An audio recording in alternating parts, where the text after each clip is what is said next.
El Señor esté con ustedes. Y con tu espíritu. Proclamación de la buena nueva de nuestro Señor Jesucristo, según San Lucas. Gloria a ti, Señor.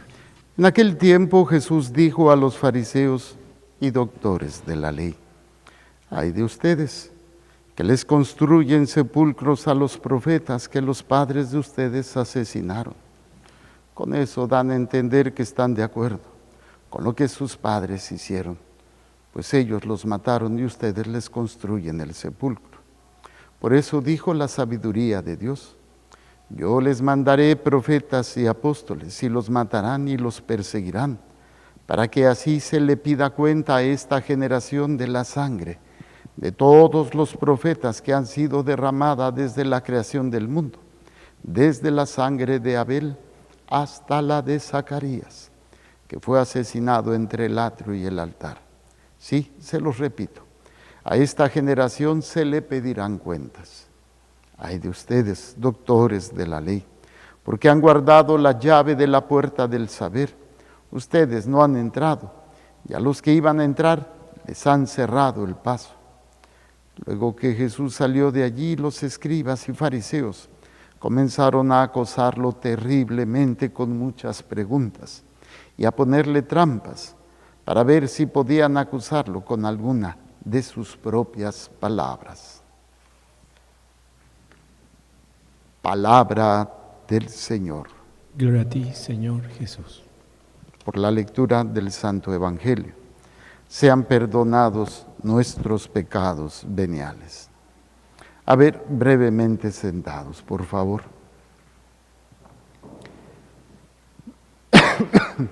No sé si les ha pasado, pero a lo mejor sí, que hemos sentido que somos víctimas de la injusticia. A veces lo sentimos de niños o de adolescentes con papá y con mamá, cuando creemos que ellos han sido injustos, que no nos han dado todo lo que queremos o lo que creemos que merecemos, incluso creyendo que nosotros podemos saber más que ellos. Y los cuestionamos y nos enojamos, nos ponemos rebeldes hasta llegar a faltarles el respeto de una manera u otra. ¿Por qué? Porque desgraciadamente la soberbia, la ceguera no nos permite ver realmente todo lo que se nos ha dado, todo lo que ellos han hecho. Me compartían un video muy, muy bello, ¿no? De cómo, por ejemplo, una madre, todo lo que ha sufrido, todo lo que padece, todo lo que se niega a sí misma para que esos hijos puedan estar bien, puedan, crecer sanos, crecer maduros, crecer interiormente estables, espiritualmente en un aspecto maduro también. Pero ¿cuántas veces, pues como hijos, no supimos entender? Y a lo mejor todavía, a la fecha todavía hay hijos que no entienden, no valoran, no descubren todo lo que mamá y papá, porque también el padre, han hecho por ellos. Y la idea o el pensamiento que tienen los padres, pues casi siempre es que sus hijos sean buenos, dicen que sean de provecho, o sea, que aporten, que sean personas productivas, que sean personas que den, que sean buenas. Y esa es la idea que de alguna manera los padres sanos, porque ya ahora hay padres más torcidos que pobrecitos, ¿no? Con ideas medio chuecas en cuanto a la ideología del género y todas estas tonterías que se siguen promoviendo. Pero hablando de esta manera de ver, la manera de entender, pues muchas veces los padres ven cómo los hijos se van rompiendo, se van despedazando, a veces por experiencias tan dolorosas como la pérdida de un ser querido, la traición de alguien, el abandono de alguien, la pérdida de la salud, el diagnóstico de una enfermedad incurable, mortal. Y pues a veces los padres con las piezas, con todo, tratan de ir pegando, de ir reparando o reconstruyendo. ¿Cómo se hace, por ejemplo, con un alcohólico, un hijo drogadicto, o un hijo que tenga algún trastorno mental, o que tenga algún vicio bastante fuerte, o tenga una actitud bastante negativa, violenta, machista, feminista, no sé? Y pues constantemente tengo el diálogo con algunos de ustedes, sobre qué podemos hacer con esos hijos. Y no solamente también con los hijos, a veces con las parejas, ¿no? Mi esposo o mi esposa, o a veces hasta con los padres, porque, a veces los padres, pues también tienen sus asegúnes, tienen sus situaciones no saludables, ¿no? Medio a veces soberbios, personas que no aceptan una corrección, personas que no entienden que están mal, a veces tan sencillo que no se dejan ayudar, no se dejan cuidar. Se vuelven como niños otra vez, ¿no? Que hay que estar detrás de ellos, que se tome su medicamento, que coma bien, que haga esto, que haga lo otro. Y se vuelven tristemente malcriados, ¿no? Entonces, como que siempre estamos buscando reparar. ¿Y qué decir de nuestra propia vida? ¿Cuántas veces hemos visto nuestra vida rota, destrozada, dañada, herida, en donde tal vez hemos caído en la desesperación, en el miedo, en puertas falsas, porque fue tanto el dolor o tanto el miedo, tanta la desesperación que empezamos a buscar, se nos presentaron soluciones mágicas o soluciones al margen de Dios que terminaban por rematarnos, terminaba por acabarnos completamente.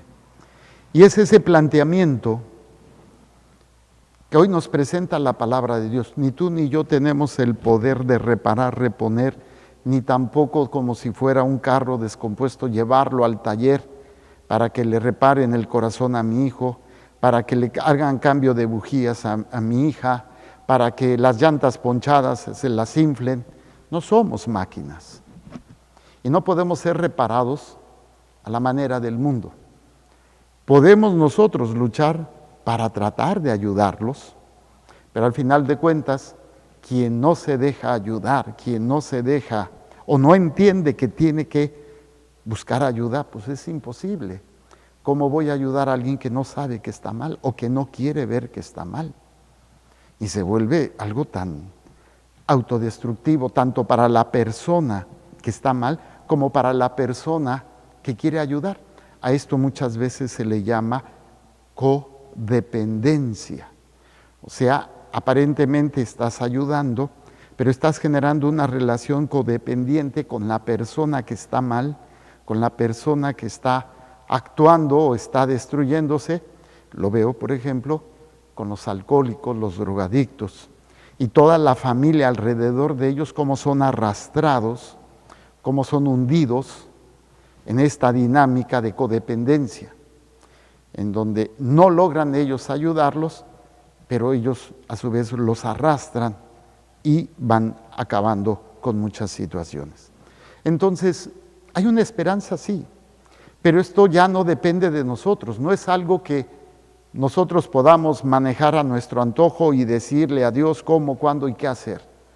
Hay que representarle a Dios el corazón contrito, el corazón arrepentido, el de nosotros, el de cada uno. Primero para que repare o para que transforme nuestro corazón y para que nos dé la sabiduría o la fuerza para cargar la cruz que nos toca o que hemos escogido libremente. O a veces hacerse a un lado, porque también es permitido, cuando ya no es una cuestión posible. Entonces Pablo, en este sentido, le escribe a esta comunidad de Éfeso y les dice: yo, Pablo, apóstol de Cristo Jesús, por voluntad de Dios, les deseo a ustedes, hermanos y fieles cristianos que están en Éfeso, gracia y paz de parte de Dios Padre y del Señor Jesucristo. Es un saludo, ¿no? Un saludo de los clásicos de Pablo. Y luego empieza en esta alabanza, en este reconocimiento, y aquí es donde hace falta entender que muchas veces nosotros vemos más el problema, más el dolor, más el sufrimiento que la grandeza de Dios. Y nos enfrentamos a esta realidad con una pequeñez espiritual que no permitimos que Dios haga su trabajo, porque creemos que el problema, el dolor, el rompimiento que tiene la persona, que tiene mi familia o que tengo yo, no tiene solución. Así como, sí puedes. Hay un pasaje que le dicen a Jesús: Señor, si tú puedes, ¿cómo sé si puedes? ¿Cómo que si quieres? O sea, sí se puede, todo es posible, pero tenemos que reconocer el poder de Dios, la grandeza de Jesucristo, para que el problema lo podamos ver visualizado, el problema y la grandeza de Dios. Pero muchas veces es al revés. El problema lo vemos así y la acción de Dios así como que ni siquiera aparece, como si estuviera completamente opacada. Bueno, dice: bendito sea Dios, Padre de nuestro Señor Jesucristo, que nos ha bendecido en Él, o sea, en Jesús, con toda clase de bienes espirituales y celestiales. Es difícil ver todo el bien cuando nada más tienes de frente el mal. Es un ejercicio espiritual que todo mundo tendríamos que empezar a realizar. Dar gracias a Dios de las maravillas que tenemos. Y esto no solamente cuando estoy bien, o sea, lo tomo consciente de cuando estoy bien, cuando me va bien.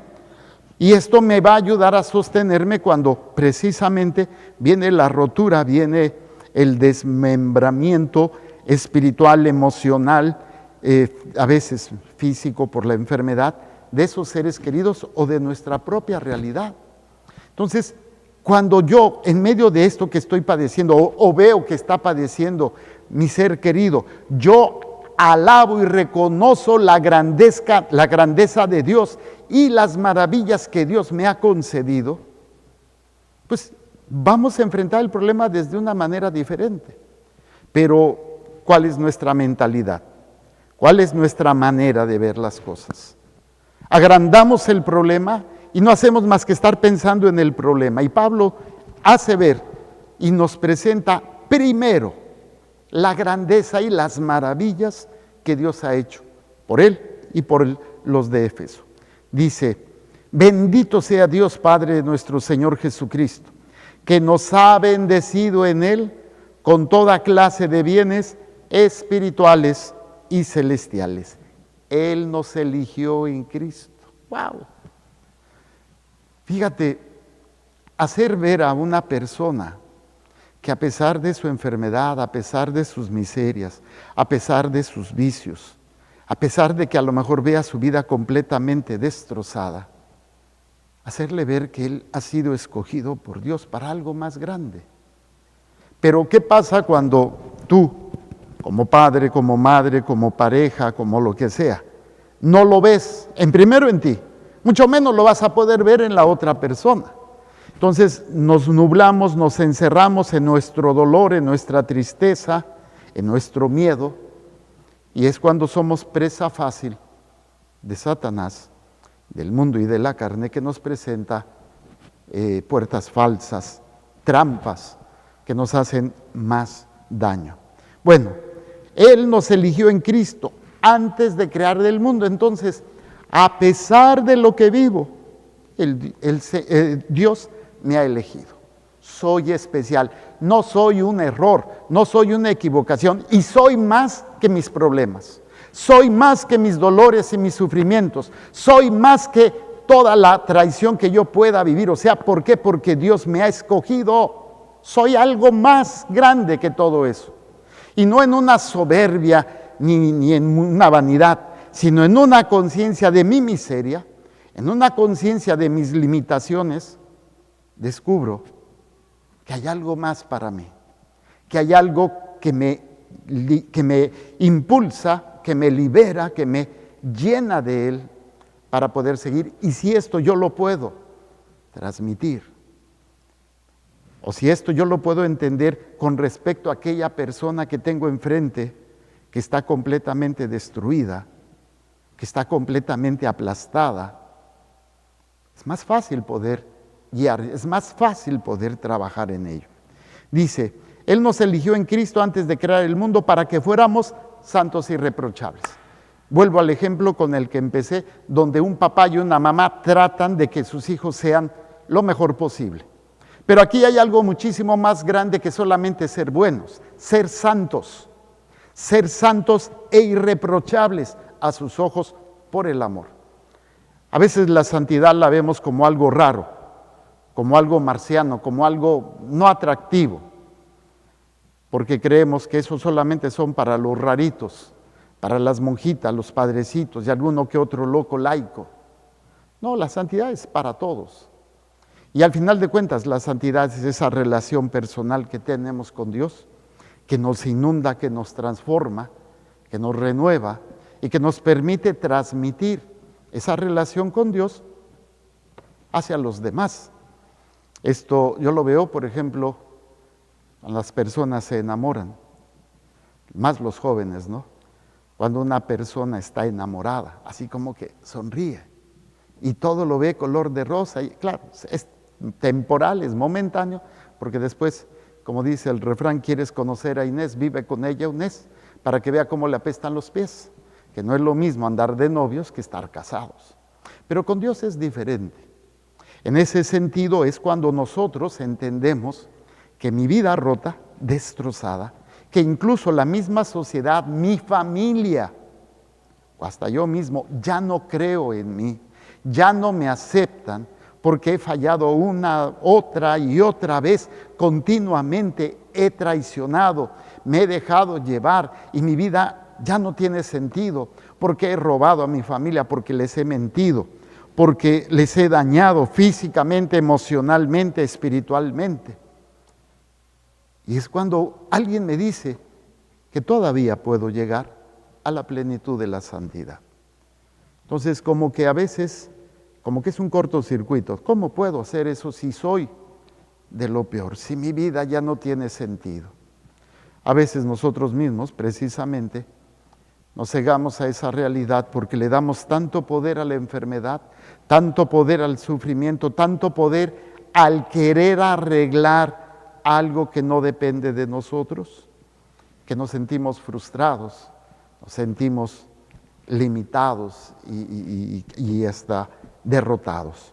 Bueno, dice, para que fuéramos santos e irreprochables a sus ojos por el amor.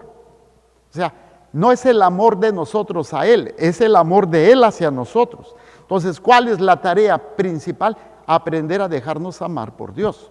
¿Qué es lo que sucede con las personas que están rotas? Ya no dejaron o nunca han sabido dejarse amar por Dios. Pero tú, que estás viendo la situación, que tú estás viendo cómo está tu hijo, cómo está tu hija, cómo está tu pareja, cómo está ese amigo, cómo está tu padre y tu madre, y tú quieres ayudarlo, pero si tú mismo no tienes esa conciencia, si tú mismo no te ves en esa condición, ¿por qué? Porque cargas tanto también en lo personal, cargas tantos sentimientos que no te permite ver esa realidad. Entonces, todo esto y dice, y determinó, porque así lo quiso, que por medio de Jesucristo, óiganlo bien, no hay otro nombre por el cual seamos salvados y no hay otra forma por la cual una vida pueda ser reconstruida. Hay programas humanos, centros de rehabilitación, psicólogos, terapeutas, coaches que les llaman ahora, médicos, psiquiatras y todo lo que ustedes quieran. Pero nadie puede entrar al alma, nadie puede entrar a la parte más profunda del ser y renovarlo, transformarlo, solamente Dios. Y por eso, porque así lo quiso, por medio de Jesucristo, fuéramos sus hijos. O sea, cuando uno toma conciencia que eres hijo de alguien tan poderoso, pero sobre todo de alguien que te conoce, así como eres, con todas tus porquerías, y que te ama, para que Él pueda reconstruir aquello que nadie más puede hacer, porque es en la esencia del ser humano, es tu conciencia, es tu espíritu, es tu alma, donde se necesita empezar la reparación o la sanación, la salvación de esa alma, para que fuéramos sus hijos, para que alabemos y glorifiquemos la gracia con que nos ha favorecido por medio de su Hijo amado. Y fíjense, pues por Cristo con su sangre hemos recibido la redención. O sea, hemos recibido el rescate de esa condición, de esa situación que no podemos nosotros cambiar ni reparar, sino es en Cristo que nos redime, nos rescata, paga el rescate, para que todo aquello, incluyendo miedos, traumas, sentimientos de culpa, etcétera, incluso el mismísimo Satanás, que a veces nos tiene amarrados, dice, por Cristo, por su sangre, hemos recibido la redención, el perdón de los pecados. Una de las acciones que yo creo que son más poderosas y que siempre tenemos presente en la Santa Misa es el perdón, el pedir perdón y el perdonar, en el nombre de Jesús. Por eso dice Pablo, hemos recibido la redención, el perdón de los pecados. Estas dos acciones, ni tú ni yo las podemos dar al otro. Bueno, como sacerdote, pero no es en la persona, sino es en nombre de Dios se le da el perdón. Pero ese acto que solamente lo puede hacer Dios y es entrar en esa alma, es lo que tú y yo debemos de buscar siempre y primeramente cuando tenemos esos familiares, esos seres queridos, esos amigos que están rotos, esas familias, esas comunidades que están rotas. Y dice, Él ha prodigado sobre nosotros el tesoro de su gracia, con toda sabiduría e inteligencia, dándonos a conocer el misterio de su voluntad. ¿Cómo empieza esa reparación? Desde tu condición, empezar a hacer la voluntad de Dios. ¿Qué es la voluntad de Dios? Todo aquello que es necesario para salvarme. Y empieza por un buen arrepentimiento, por una buena confesión, por empezar a rezar, por empezar a participar en la Santa Misa, para participar obviamente en la comunión y empezar a ir dejando que esa restauración, en la medida en que empezamos a meditar en la palabra de Dios, asistir a la Santa Misa, confesarnos, orar, incluso ayunar, el Señor va a ir transformando los corazones que están dispuestos, los corazones que hacen posible que Dios haga su obra en nosotros. Todo esto es el plan que Dios tiene para ti y para mí. Y esto es lo hermoso, porque no importa qué rota esté tu vida, no importa qué mal estés tú, o qué mal puede estar tu familia, tus seres queridos. Este es el plan para ti y para mí, y para todos ellos. Este es el plan que había proyectado realizar por Cristo, cuando llegara la plenitud de los tiempos. Hacer que todas las cosas, el cielo y la tierra, tengan a Cristo por cabeza. Para que venga la reparación, la restauración de una vida, de una familia, de una persona.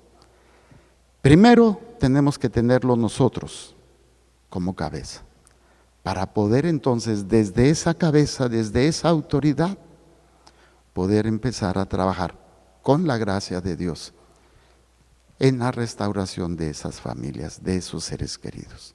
Cada caso es único, no hay una receta. Ay, padre, ¿cómo se le hace? Eso es dependiendo de cada persona, pero es estar abierto a lo que Dios nos va diciendo, ¿sí?